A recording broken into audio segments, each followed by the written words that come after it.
The following tutorial is brought to you by WholeLoops.com.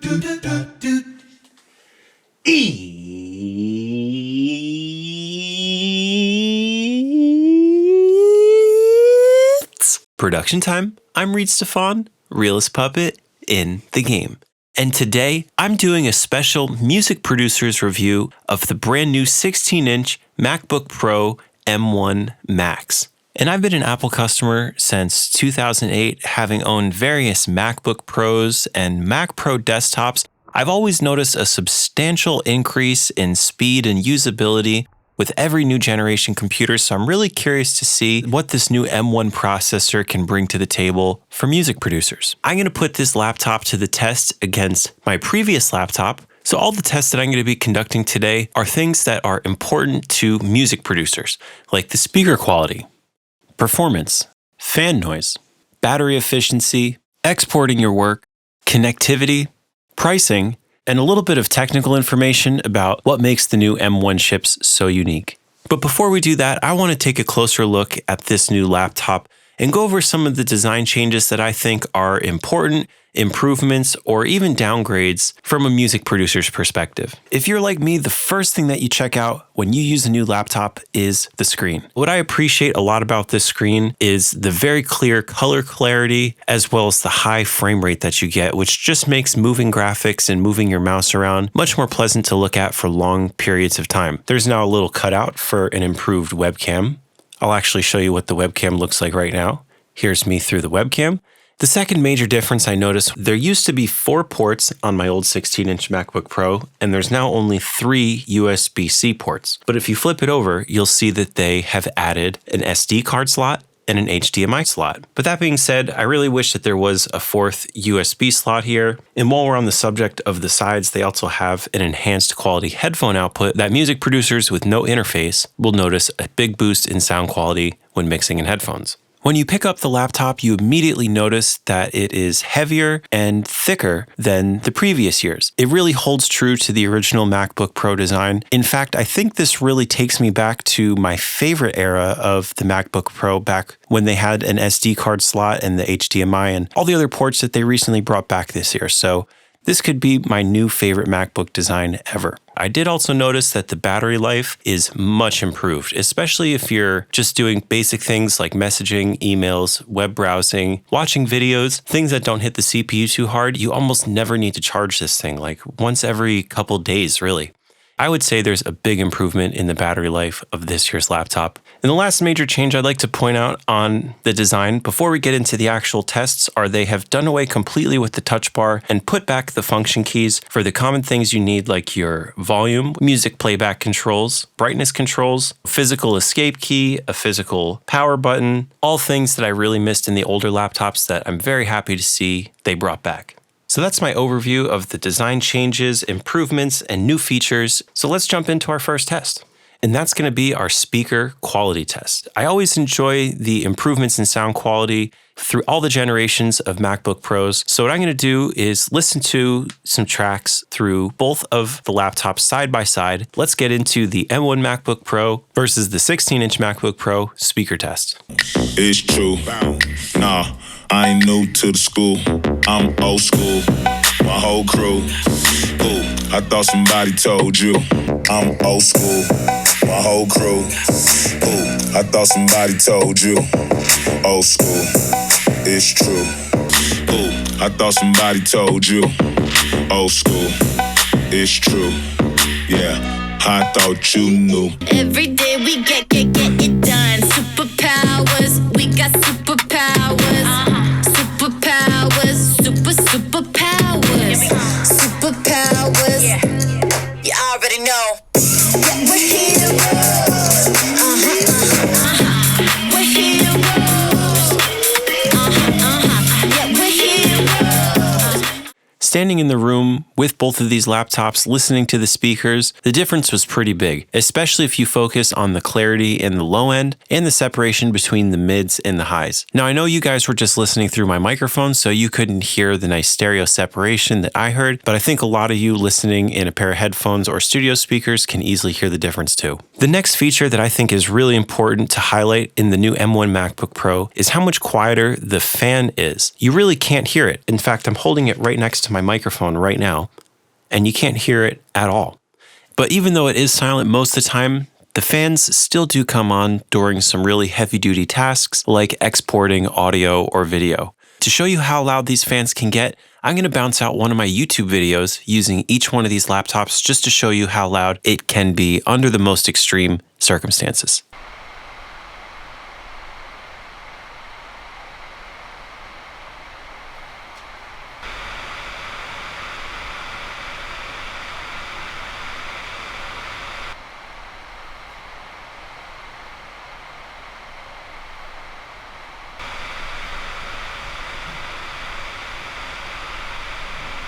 After hearing them side by side, I can definitely notice a difference in the new MacBook Pro M1 Max. This is going to be a tremendous perk to anybody who uses their laptop in the room while they're recording their microphone. This will help you avoid as much laptop fan bleed as possible. Do your 808s sound like floppy trash? Are you tired of boring bass lines that just don't hit right? Introducing Disrespectful 808s, the all-new collection of 808 bass samples so disrespectful you might just get offended too. Disrespectful 808s is available now only at holoops.com. Moving on to one of the most important tests of this entire laptop review, and that is the performance test. So what I did was open up some of my favorite DAWs and have the same session going on both the new M1 MacBook Pro and the old Intel MacBook Pro to see which one ran smoother at a lower CPU percentage and also which ones could bounce the projects quicker. I started with FL Studio and I noticed very smooth playback on both the M1 laptop and the Intel laptop. This session is a combination of stock plugins, third-party effects, third-party instruments, as well as my Waves master sauce chain. And strangely enough, the old Intel MacBook Pro was able to bounce out the song quicker, even though they both had about the same smoothness with the playback. Now, on paper, the new laptop should be faster, but what could possibly be going on is a lot of the plugins within this FL Studio session are not optimized for M1 yet, which means that they're using a converter called Rosetta, which takes about a 30% CPU toll on how it would have performed on Intel. So with M1, there's going to be mixed results where certain applications perform fantastic, and then under different circumstances, they might not perform so well. Let's move on to the next DAW, and that is Ableton. So here I opened up a huge session where we have music production, vocal production, and a master chain all in one. They're both running really smooth, but the CPU meter is showing slightly less CPU being used by the Intel one. Again, that could be because of all the softwares still being converted for M1. But let's go to a bouncing test and see how they compare. And it looks like they're about to finish at pretty much exactly the same time. I have a feeling as different companies release their M1 updates, the results are going to improve in favor of the M1. And now let's move on to the next DAW. Now here in Logic is where I saw the biggest boost in performance. The M1 Mac bounced out the Logic session in less than half as much time as it took to bounce out the same exact Logic session in the Intel Mac. Now this is more along lines with what I expected because Logic is made by Apple, which makes the M1 chip, so it makes sense that this would perform so well. But this is just a general overview of how things exported and played back in a few different DAWs. Additionally, the video that you saw me exporting earlier during the fan test, that YouTube video bounced out in, again, half the amount of time on the M1 Mac that it took to bounce on the Intel Mac. Huge improvement for anybody exporting videos. But back to the music. The next feature that's often overlooked inside of laptops is the built-in microphone. What I'm going to do is have Kara sing us a vocal sample through the new M1 MacBook Pro and the old 16-inch MacBook Pro, so we could do a fair A/B comparison to hear if there's any improvement in how the microphones sound between the new laptop and the old laptop. I brought the audio files here into my Pro Tools session, which happens to be the vocal template available at iamkara.com, and we're going to check out these recordings through some actual vocal chains to give them the best chance of sounding good. So let's start out by listening to the Intel mic, and then I'm going to switch it to the M1 mic. You know just what I want. I know you got the body, the key to turn me on. I'm on my way, I'm on my way. And the new mic. Already synchronized, don't gotta say it, baby. way, I'm on my way. I definitely heard some high-end clarity come in when I switched the mics. Let me mute the beat and we'll do that one more time, just listening to the voice by itself. You know just what I want.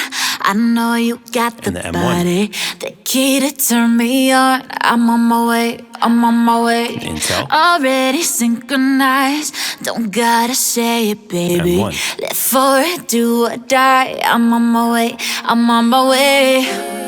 As a vocal microphone, I'm hearing a lot more of a pleasant sound coming from the new M1 microphone. This one sounds a little bit more like a webcam microphone to me. This one sounds more like an actual vocal mic. I would say this is a much better sounding starting point, but again, you might have needed to have headphones or studio monitors to really hear the difference because they were definitely close, but I think the M1 mic has a slight sound advantage.